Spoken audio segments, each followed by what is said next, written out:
Welcome to Bite Size Buyers, the podcast that brings you the latest in technology news from the unique perspective of global technology procurement experts. We're your hosts. I'm Sam Harris. And I'm Nick Wagstaff. So join us as we delve into the most pressing topics in the world of technology, offering you insights and analysis that you won't find anywhere else. Without further ado, let's get into it.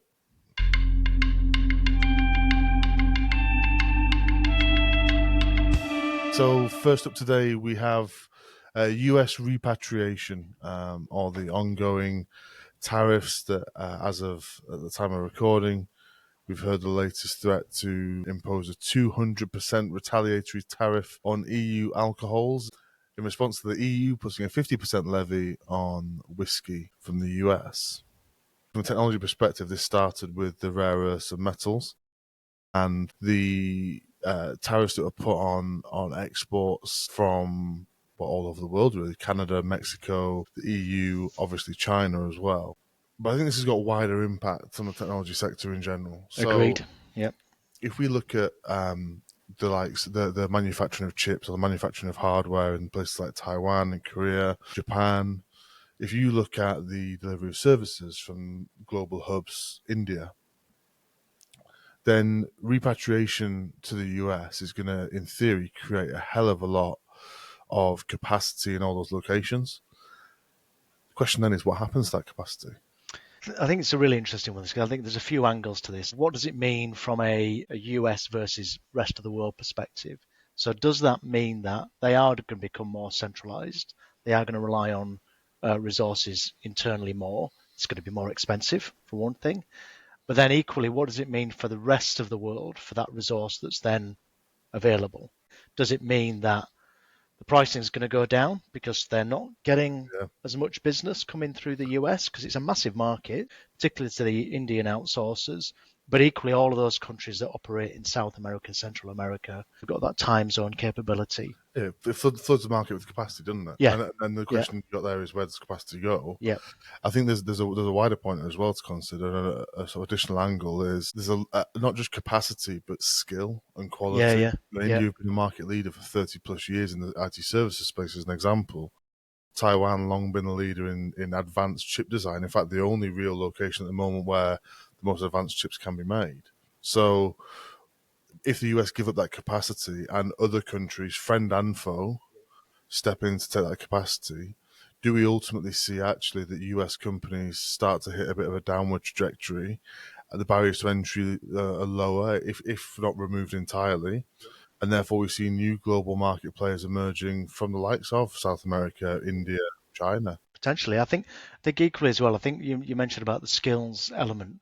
I think the skills, the US hasn't been that sort of skill center for a long time now. That sort of capability is really coming from South Asia. That's where the investment is being made in people. I think, like with a lot of these tariff things, it feels like it's very short-termism. It feels like it's very attention-grabbing. Will it be a cycle, as most things are in tech? Well, here's a question: as for us two as negotiators, is this simply a very obvious negotiation tactic from the Trump administration? I think all of these tariff things are about you push, I'll push harder. It's a bit of a standoff, isn't it? I think typically what will happen is people will find a way around it.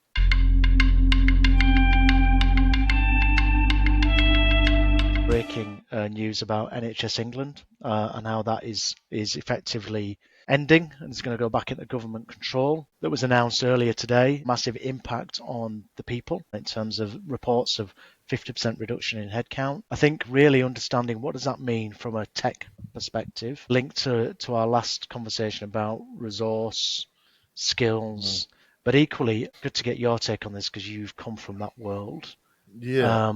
It's shocking news to a lot of people. A lot of people who've dedicated a number of years to what is a great institution, and something I think a lot of people in the UK have a lot of pride about is our health service, and very rightly so.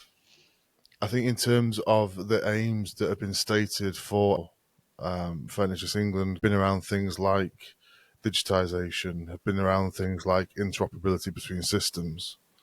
And there's always been a key fundamental problem with that, and it has been the decentralization. So if you look at electronic patient records as a key example, where every trust or every ICB has the ability to make a different decision in terms of how they go about the implementation of EPR. Is that just limited to NHS? Is that a wider government issue across the whole of public services? No, it's relatively confined to health and social care. Yeah. So they're not really replicating what the rest of the government do in terms of leveraging skills. Exactly. It should go down that route of doing things a bit more like government do. But I would, rather than thinking of it from a government perspective, I would think of it from any industry. Think about it from any, complex global organization in the private sector, or in this case, an incredibly complex but national organization. The way that you move forward is to have complete sight of all your data to understand your customers, or in this case, your patients, and to be able to provide the best quality of service, that customer experience or patient experience. Yeah. And at the moment, the problem is that data doesn't flow centrally. So we're hearing a lot about technological advancements in AI in healthcare. Fantastic. Yeah. But the NHS at the moment can't fully benefit from that because it's so decentralized, and systems aren't interoperable, despite several years of a lot of money and time and blood, sweat and tears from a lot of very talented people going into trying to drive the interoperability agenda, and a lot of good work being done. Yep. Ultimately, it's been stopped by the fact that every trust makes their own decisions. So just to clarify, do they've got the ability to make their own technology decisions and their own procurement decisions? Within reason, yes. There's certain elements. It'll take an hour of everyone's time to go through the intricacies of the Health and Social Care Act. And look, the Health and Social Care Act is also a really interesting part of this story, actually. And then just to stray away from technology slightly, the Health and Social Care Act was put in place during the Blair era, and it was, in theory, to stop politicians meddling in the NHS. Yeah. Decentralise and protect, to stop the threat of privatisation. Take the politics out of it. Yeah. But that's exactly that. To remove the constant change. And the announcement today from Keir Starmer was, actually, we want it to be democratic again. We want to bring it back into control. And whilst there is a massive amount of opportunity, there's going to be a natural amount of scepticism from certain corners who are going to say, are we going to go the same way as education? Now, education has seen change after change. Every government, nothing's ever settled. It constantly changes and transforms. And because of that, there's so much change, you get paralyzed by change, and there's a risk here that health goes the same way. So it needs to be managed carefully, but huge opportunities. It could be the most incredible change for the NHS. It could be the most devastating change for the NHS. This has to be managed appropriately. Do you think there's an element of this, and sort of leaning back to what we talked before about the US, and then that drive of getting rid of government inefficiency or improving inefficiency, getting your tax sort of pounds, getting the right value for money? Do you think that's part of this as well? Well, yeah.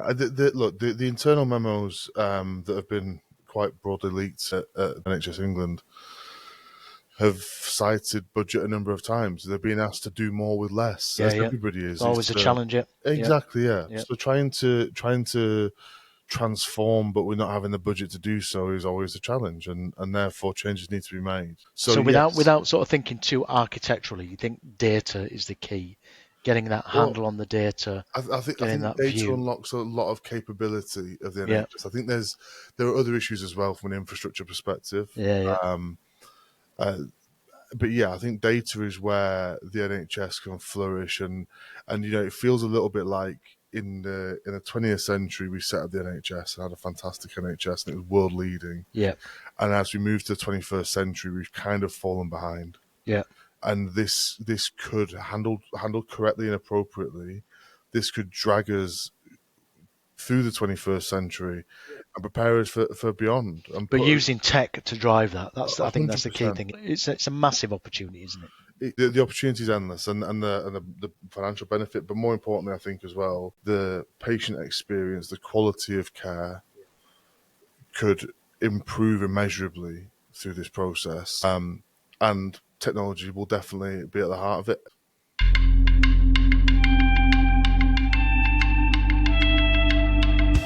The final story for you today is around sustainability. We are now in March 2025, which means that for any 5-year contract signed today will expire in March 2030. Good maths. Good.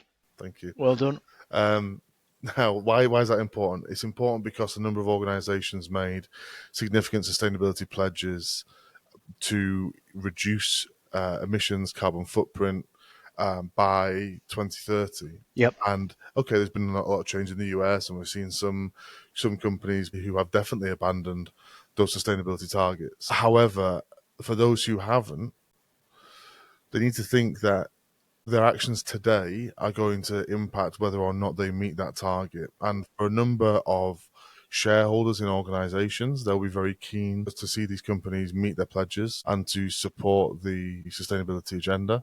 I think from a technology perspective, specifically, a massive part of sustainability will have to come from technology, whether that be through automation and efficiencies, but also have to accept as well that technology uses an incredible amount of power and resource. Yeah, I mean, it's an enabler, isn't it? Take it back to its sort of core principles. If you think about using technology as an enabler for climate change, it is, right? You know, we can have a conversation over Teams or Zoom, and I don't need to fly to, you know, wherever the US to do that. So that's got an impact. Equally, you think about how much energy is consumed and is continued to be consumed and will continue to grow consumption in data centers and that type of thing. And now with AI become more and more prevalent, it's getting bigger and bigger. But I think companies they're cognizant of that. They understand that. They understand that it's a potential problem. I do think there's something there which is, from a governmental perspective, there's less of a drive on it, and there might be sort of implications of that where they're going, well, it doesn't matter as much. But I think those businesses that are doing it are global businesses. They're not just US businesses. Yeah. They're not UK businesses.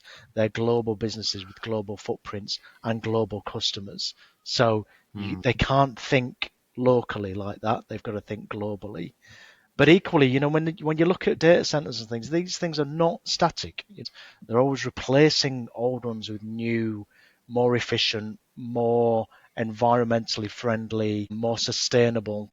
Well, but AI, but they're not, because AI is using, you know, inordinate amounts of more electricity. It's using more. I get that, but you know, if you think about when they're building new DCs, cloud providers, and all of those companies, it's very much part of that construction. Is how is this site sustainable? So whatever it is, has it got green roofs? Is it sunk on the seabed and using the temperature to keep it cool? Okay. Look, but then everyone's got examples of where they've tried something innovative. You refer there to the Microsoft example. Yeah. I think it's in the North Sea off the coast of Scotland, which actually incredible results from that, right? In terms of that being a sustainable path in the future. But the reality is that, you know, all the cloud providers have increased demand, and therefore they have to build data centers somewhere to meet that demand. The question is, when we're talking about AI at the moment, everyone's going mad for AI. They want AI tooling everywhere, but it feels a little like people are forgetting that there are sustainability targets that are coming up, and in 2027, 2028, and 2029, it's going to be too late. Yeah. So if you go to the market and you try and negotiate in sustainability clauses to contracts that are already in place, it's going to cost you. If you're negotiating them in now as part of wider strategic reprocurement exercises, fantastic.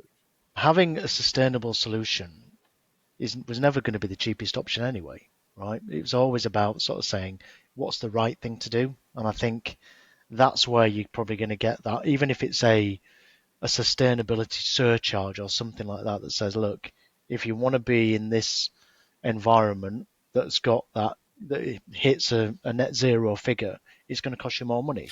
Well, but should it? I mean, that's it. But that was my point earlier about saying as technology improves, you need less tin to go into the data center. You need less power. They're self-sufficient. Technology often finds the answer, but it's how quick will it find the answer? That's the question, and that's the challenge, I think.